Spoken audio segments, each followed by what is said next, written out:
কিছু নেই যে আমাদের ভারতবর্ষের ইতিহাস বিকৃত করার জন্য একটা প্রচেষ্টা রয়েছে। আগামী দিন বাংলাদেশে এরকম প্রচেষ্টা হতে পারে। আমাদের সবাইকে সতর্ক থাকতে হবে।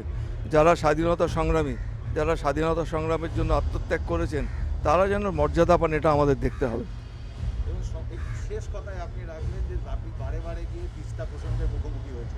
এবার এটা সম্বন্ধে আমি কিছু বলবো না। এটা আপনারা জানেন, মাননীয় মুখ্যমন্ত্রী এই ব্যাপারে অনেক বেশি কনসার্ন। তিনি এই ব্যাপারে দিল্লির সঙ্গে আলোচনা করেছেন। মমতা বন্দ্যোপাধ্যায় চান যেমন বাংলাদেশের উন্নয়ন হোক, সঙ্গে সঙ্গে পশ্চিমবঙ্গও যেন ঠিকমতো তার উন্নয়নের রূপরেখা তৈরি করে এগিয়ে যেতে পারে। স্যার বলছি, স্যার আপনার মানে ওখানকার ইলিশ মাছ কচুর শাক এই ব্যাপারটা নিয়ে একটু বলেন। বাংলাদেশের ইলিশ মাছের আস্বাদই আলাদা, পদ্মার ইলিশ। এখনও কলকাতার মানুষ পদ্মার ইলিশ বলতে গেলে পরে তাদের এখনও জিভে জল আসে। সুতরাং ওখানে গিয়ে পদ্মার ইলিশ তো খেয়েছেই, সেই সঙ্গে কচুর শাক, অসাধারণ কচুর শাক রান্না করেছিল। এখনও মুখে যেন তার স্বাদ লেগে রয়েছে।